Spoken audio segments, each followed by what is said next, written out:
ಓಂ ಶ್ರೀಮನ್ ಮಹಾಗಣಾಧಿಪತಯೇ ನಮಃ. ಶ್ರೀ ಸರಸ್ವತ್ಯೈ ನಮಃ. ಶ್ರೀ ಗುರುಭ್ಯೋ ನಮಃ. ನಾಮಧಾರಕ. ಶ್ರೀ ಗುರುಗಳು ಶ್ರೀಶೈಲ ಯಾತ್ರೆಗೆ ಕೇವಲ 4 ಜನ ಶಿಷ್ಯರನ್ನು ಮಾತ್ರ ಕರೆದುಕೊಂಡು ಹೊರಟು ನಿಂತರು. ಈ ಸುದ್ದಿ ತಿಳಿಯುತ್ತಲೇ ಊರಿನ ಭಕ್ತ ವೃಂದದವರೆಲ್ಲರೂ ಆಗಮಿಸಿ ಗುರುಗಳ ಚರಣಗಳಿಗೆ ಎರಗಿ, ಗುರುದೇವ, ವಿನಾಕಾರಣವಾಗಿ ನಮ್ಮನ್ನೇಕೆ ಪರದೇಶಗಳಂತೆ ಮಾಡಿ ಹೊರಟು ಹೋಗುವಿರಿ? ನೀವು ಭಕ್ತರ ಪಾಲಿನ ಕಾಮಧೇನುವಂತೆ ಇದ್ದೀರಿ.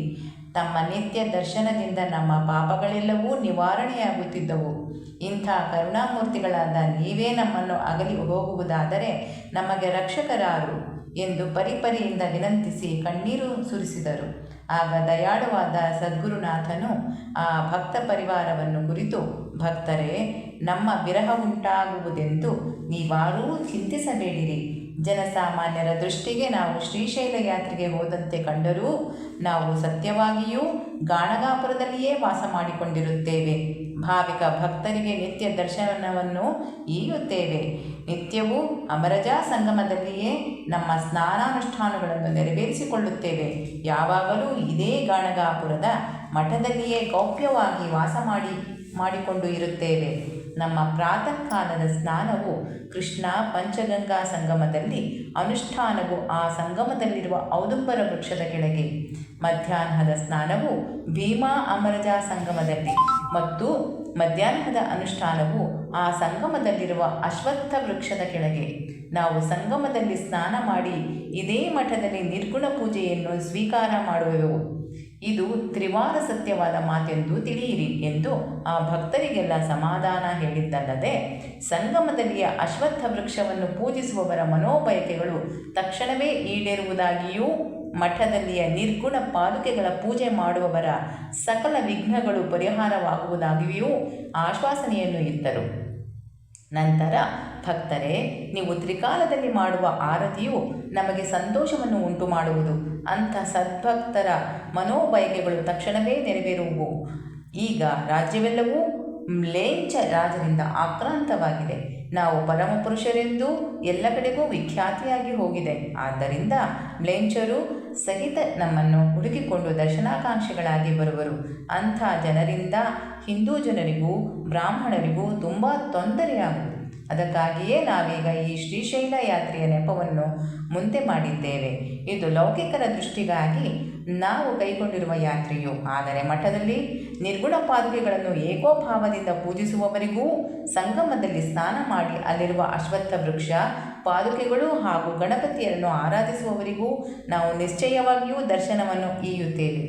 ನೀವು ಮನದಲ್ಲಿ ಎಷ್ಟೂ ಕಳವಳಗೊಳ್ಳಕೂಡದು ಎಂದು ಎಲ್ಲರಿಗೂ ಸಮಾಧಾನ ಹೇಳಿ, ತ್ರಿಗುಣಾತೀತನಾದ ಆ ಸದ್ಗುರುನಾಥನು ಶ್ರೀಶೈಲಕ್ಕೆ ಹೊರಟು ಬಂದನು.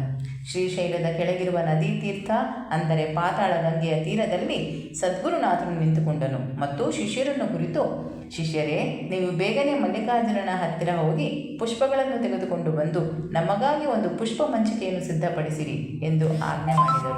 ಅಪ್ಪಣೆಯ ಆದೊಡನೆ ಶಿಷ್ಯರು ಧಾವಿಸಿ ಹೋಗಿ ಸೇವಂತಿಗೆ, ಪುನ್ನಾಗ, ಕುಂದ, ಕಲ್ಹಾರ, ಕರವೀರ, ಬಕುಲ, ಸಂಪಿಗೆ, ಮಂದಾರ ಮುಂತಾದ ಅನೇಕ ಪುಷ್ಪಗಳನ್ನು ತಂದರು. ಆ ಪುಷ್ಪಗಳಿಂದ ದಿವ್ಯವಾದ ಆಸನವೊಂದನ್ನು ಸಿದ್ಧಪಡಿಸಿದರು. ಗುರುಗಳು ಆ ಪುಷ್ಪಾಸನವನ್ನು ಶಿಷ್ಯರಿಂದ ಪಾತಾಳ ಗಂಗೆಯಲ್ಲಿ ಇರಿಸಿ ತಾವು ಸಂಭ್ರಮದಿಂದ ಅದರ ಮೇಲೆ ಆಸೀನರಾದರು. ಶಾಲಿವಾಹನ ಶಕೆ 1380ನೇ ಬಹುಧಾನ್ಯ ನಾಮ ಸಂವತ್ಸರದ ಮಾಘ ಕೃಷ್ಣ ಪ್ರತಿಪದೆಯ ತಿಥಿಯಾಗಿತ್ತು. ಗುರುವು ಸಿಂಹರಾಶಿಯಲ್ಲಿದ್ದು, ಸೂರ್ಯನು ಉತ್ತರಾಯಣದಲ್ಲಿದ್ದು, ಶಶಿರ ಋತು ಕುಂಭಕ ಸಂಕ್ರಮಣ ಲಗ್ನಗಳಿಗೆ ಸುಲಕ್ಷಣವಾಗಿ ಇತ್ತು. ಇಂಥ ಶುಭ ಮುಹೂರ್ತದಲ್ಲಿ ಗುರುಗಳು ಜಲದಲ್ಲಿ ಪುಷ್ಪಮಂಚಿಕೆಯ ಮೇಲೆ ಕುಳಿತು ಶಿಷ್ಯರಿಗೆ ಅಭಯ ಹಸ್ತವನ್ನು ತೋರಿ, ನಮ್ಮ ವಿಯೋಗವಾಗುವುದೆಂದು ನೀವಾರೂ ಮನದಲ್ಲಿ ಖೇದಗೊಳ್ಳಕೂಡದು. ನಾವೀಗ ಆನಂದ ಸ್ಥಾನಕ್ಕೆ ಹೊರಡಬೇಕು. ನಾವು ಅಲ್ಲಿಗೆ ತಲುಪಿದ ಗುರುತಿಗಾಗಿ ನಿಮಗೆ ಕೆಲವೊಂದು ಪುಷ್ಪಗಳು ಪ್ರಸಾದ ರೂಪವಾಗಿ ಬರುವವು. ಆ ಪುಷ್ಪಗಳನ್ನು ನೀವು ಜೀವದಂತೆ ಜೋಪಾನವಾಗಿ ಕಾಯ್ದಿರಿಸಿಕೊಳ್ಳಿರಿ. ಆ ಪುಷ್ಪಗಳನ್ನು ಪೂಜಿಸುವುದರಿಂದ ನಿಮಗೆ ದೈವ ಪ್ರಸನ್ನತೆಯುಂಟಾಗುವುದು. ನಾವೀಗ ಆನಂದ ಸ್ಥಾನಕ್ಕೆ ಪ್ರಯಾಣಿಸುತ್ತಿದ್ದರೂ ಗಾಣಗಾಪುರದಲ್ಲಿ ಮಾತ್ರ ಸದಾ ನಮ್ಮ ವಾಸ್ತವ್ಯವು ಗುಪ್ತ ರೀತಿಯಿಂದ ಇದ್ದೇ ಇರುತ್ತದೆ. ಮನದಲ್ಲಿ ದೃಢ ಭಾವನೆ ವಹಿಸಿ ಸೇವೆ ಮಾಡುವವರಿಗೆ ಅಲ್ಲಿ ನಮ್ಮಿಂದ ದೃಷ್ಟಾಂತಗಳಾಗುವವು. ನಮಗೆ ಸಂಗೀತದ ಮೇಲೆ ಪ್ರೀತಿ ಹೆಚ್ಚು. ನಮ್ಮ ನಾಮಸ್ಮರಣೆಯನ್ನು ಭಕ್ತಿಗೀತೆಗಳನ್ನು ರಾಗರಂಜಿತವಾಗಿ ನನ್ನೆದುರು ಹಾಡುವವರಿಗೆ, ಪರಮಾನಂದದಿಂದ ನನ್ನೆದುರು ಕೀರ್ತನೆ ಮಾಡುವವರಿಗೆ ನಾವು ತಕ್ಷಣವೇ ಪ್ರಸನ್ನರಾಗುತ್ತೇವೆ. ನಮ್ಮ ಚರಿತ್ರಾಮೃತವನ್ನು ನಿತ್ಯ ಪಠಣ ಮಾಡುವವರ ಮನೆಗಳಲ್ಲಿಯೂ ನಮ್ಮ ಅಖಂಡ ವಾಸವಿರುತ್ತದೆ. ನಮ್ಮ ಚರಿತ್ರೆಯನ್ನು ಪಠಣ ಮಾಡುವವರು ಅಷ್ಟಸಿದ್ಧಿಗಳನ್ನು, ಚತುರ್ವಿಧ ಪುರುಷಾರ್ಥಗಳನ್ನು ಸುಲಭವಾಗಿಯೇ ಪಡೆದುಕೊಳ್ಳುವರು. ನಮ್ಮ ಆರಾಧನೆ ಮಾಡುವ ಸದ್ಭಕ್ತರ ಸಕಲ ವ್ಯಾಧಿ ದಾರಿದ್ರ್ಯಗಳು ದೂರಾಗಿ ಅವರು ನಿತ್ಯ ಸುಖದಲ್ಲಿ ಐಶ್ವರ್ಯವಂತರಾಗಿ ಬಾಳುತ್ತಾರೆ. ಆ ಬಗ್ಗೆ ನಿಮಗೆ ಸಂಶಯವೇ ಬೇಡ. ನಿಮ್ಮೆಲ್ಲರಿಗೂ ಸದಾನಂದ ಉಂಟಾಗಲಿ ಎಂದು ಅಭಯ ಹಸ್ತವನ್ನು ತೋರಿ ಶ್ರೀ ಗುರು ಸಾರ್ವಭೌಮರು ಗಂಗೆಯಲ್ಲಿ ಅದೃಶ್ಯರಾದರು. ಶಿಷ್ಯರು ಬಹುವಿಧವಾಗಿ ಚಿಂತಿಸುತ್ತಾ ಗಂಗೆಯಲ್ಲಿ ನೋಡತೊಡಗಿದರು. ಮುಂದೆ ಸ್ವಲ್ಪ ಸಮಯದಲ್ಲಿಯೇ ಗಂಗೆಯ ಆಚೆಯ ತೀರದಿಂದ ಒಬ್ಬ ಅಂಬಿಗನು ಈಜುತ್ತಾ ಬಂದನು. ದಂಡೆಯ ಮೇಲೆ ಚಿಂತಿಸುತ್ತಾ ಕುಳಿತ ಶಿಷ್ಯರ ಬಳಿಗೆ ಆತನು ನಡೆದು ಬಂದು, ನಾನು ಗಂಗೆಯ ಮೇಲ್ತಡಿಯಿಂದ ಬರುವಾಗೆ ನನಗೆ ಗುರುಗಳು ಭೇಟಿಯಾಗಿದ್ದರು. ಕೈಯಲ್ಲಿ ದಂಡ ಕಮಂಡಲುಗಳನ್ನು ಧರಿಸಿದ್ದ ಆ ಸನ್ಯಾಸಿಗಳ ಕಾಲಲ್ಲಿ ಬಂಗಾರದ ಪಾದುಕೆಗಳಿದ್ದವು. ಅವರು ತಮ್ಮ ಹೆಸರು ನರಸಿಂಹ ಸರಸ್ವತಿಗಳೆಂದು ನನ್ನೆದುರು ತಿಳಿಸಿ, ದಂಡೆಯಲ್ಲಿ ಯೋಚಿಸುತ್ತಾ ಕುಳಿತಿರುವ ನಿಮಗೆ ತಿಳಿಸಬೇಕೆಂದು ನನ್ನೊಂದಿಗೆ ಸಂದೇಶ ಹೇಳಿ ಕಳಿಸಿದ್ದಾರೆ. ಅದೇನೆಂದರೆ, ಅವರು ಕದಳೀವದನಕ್ಕೆ ತೆರಳುವರಂತೆ. ನಿಮಗಾಗಿ ಇನ್ನು ಸ್ವಲ್ಪವೇ ವೇಳೆಯಲ್ಲಿ ಪ್ರಸಾದ ರೂಪವಾಗಿ ಪುಷ್ಪಗಳನ್ನು ಕಳಿಸಿಕೊಡುವರಂತೆ. ನೀವು ಅವುಗಳನ್ನು ಜೋಪಾನವಾಗಿಟ್ಟುಕೊಂಡು ನಿಮ್ಮ ನಿಮ್ಮ ಸ್ಥಳಗಳಿಗೆ ಹೋಗಿ ವಂಶ ಪರಂಪರೆಯಾಗಿ ಗುರುಭಕ್ತಿಯನ್ನು ಆಚರಿಸುತ್ತಾ ಸುಖವಾಗಿ ಬಾಳಿಕೊಂಡಿರಬೇಕಂತೆ. ಅವರೀಗ ಕದಳೀವನಕ್ಕೆ ತೆರಳಿದರೂ ಗಾಣಗಾಪುರದಲ್ಲಿ ನಿತ್ಯವಾಸ ಮಾಡುವರಂತೆ ಎಂದು ಗುರು ಸಂದೇಶವನ್ನು ತಿಳಿಸುತ್ತಿದ್ದಂತೆಯೇ ಪ್ರವಾಹದೊಂದಿಗೆ 4 ಪ್ರಸಾದ ಪುಷ್ಪಗಳನ್ನು ತಂದು ಶಿಷ್ಯರ ಕೈಗಿತ್ತನು. ಮುಖ್ಯ ಶಿಷ್ಯರು ಅವುಗಳಲ್ಲಿ ಒಂದೊಂದು ಪುಷ್ಪವನ್ನು ಭಕ್ತಿಯಿಂದ ಸ್ವೀಕಾರ ಮಾಡಿದರು ಎಂದು ಸಿದ್ಧಮುನಿಯು ನಾಮಧಾರಕನಿಗೆ ತಿಳಿಸಲು, ನಾಮಧಾರಕನ ಕುತೂಹಲದಿಂದ, ಸ್ವಾಮಿ, ಆ ಪ್ರಸಾದ ಪುಷ್ಪಗಳನ್ನು ಸ್ವೀಕರಿಸಿದ 4 ಮುಖ್ಯ ಶಿಷ್ಯರೆಂದರೆ ಯಾರ್ಯಾರು ಎಂದು ಪ್ರಶ್ನೆ ಮಾಡಿದನು. ಅದಕ್ಕೆ ಸಿದ್ಧಮುನಿಯು ಉತ್ತರಿಸಿದ್ದೇನೆಂದರೆ, ನಾಮಧಾರಕನೇ, ಗುರುಗಳಿಗೆ ಅಸಂಖ್ಯಾತ ಶಿಷ್ಯರಿದ್ದರೇನೋ ನಿಜ. ಆದರೆ ಅವರಲ್ಲಿ ಸನ್ಯಾಸಾಶ್ರಮವನ್ನು ಸ್ವೀಕರಿಸಿದ ಕೃಷ್ಣ ಸರಸ್ವತಿ, ಬಾಳ ಸರಸ್ವತಿ, ಉಪೇಂದ್ರ ಸರಸ್ವತಿ, ಮಾಧವ ಸರಸ್ವತಿ ಮುಂತಾದವರನ್ನೆಲ್ಲ ಶ್ರೀ ಗುರುಗಳು ಮೊದಲೇ ಪ್ರೀತಿಯಿಂದ ತೀರ್ಥಯಾತ್ರೆ ಮಾಡುವುದಕ್ಕಾಗಿ ಕಳಿಸಿಕೊಟ್ಟಿದ್ದರು. ನಾನೊಬ್ಬನು ಮಾತ್ರ ಗುರು ಸೇವೆ ಮಾಡುತ್ತಾ ಅವರ ಬಳಿಯಲ್ಲಿಯೇ ಉಳಿದುಕೊಂಡಿದ್ದೆನು. ಇನ್ನು ನಮ್ಮ ಊರುಗಳಿಗೆ ಗೃಹಸ್ಥ ಧರ್ಮದ ಅನೇಕ ಶಿಷ್ಯರಿದ್ದರು. ಅವರೆಲ್ಲರೂ ತಮ್ಮ ತಮ್ಮ ಊರು ಮನೆಗಳಲ್ಲಿ ವಾಸ ಮಾಡಿಕೊಂಡಿದ್ದರು.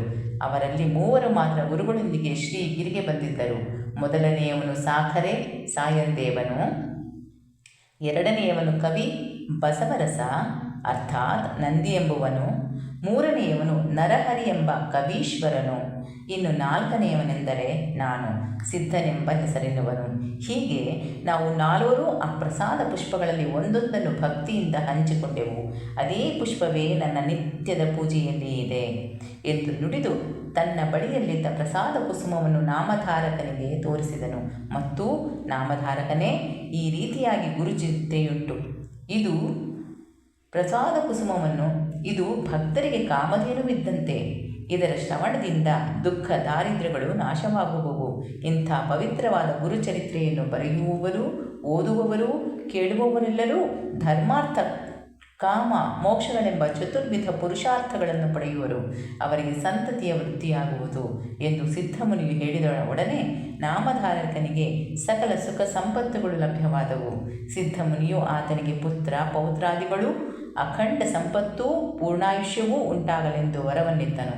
ಈ ಚರಿತ್ರೆಯನ್ನು ಓದುವವರನ್ನು ಸದ್ಗುರುನಾಥನು ಸಕಲ ಸುಖ ಸಂಪದಗಳನ್ನೂ ಅಂತ್ಯದಲ್ಲಿ ಮೋಕ್ಷವನ್ನೂ ನೀಡುವನು ಎಂದು ಸಿದ್ಧಮುನಿಯು ನಾಮಧಾರಕನಿಗೆ ಗುರುಚರಿತ್ರೆಯ ಮಹತ್ವವನ್ನು ವಿವರಿಸಿದನು ಎಂಬಲ್ಲಿಗೆ ಶ್ರೀ ಗುರುಚರಿತ್ರೆ ಎಂಬ ಅಮೃತಮಯವಾದ ಕಥಾಕಲ್ಪ ತರುವಿನಲ್ಲಿ ಶ್ರೀ ನರಸಿಂಹ ಸರಸ್ವತಿ ಉಪಾಖ್ಯಾನದಲ್ಲಿ ಸಿದ್ಧನಾಮಧಾರಕ ಸಂವಾದದಲ್ಲಿ 51ನೆಯ ಅಧ್ಯಾಯ ಮುಕ್ತಾಯವಾಯಿತು.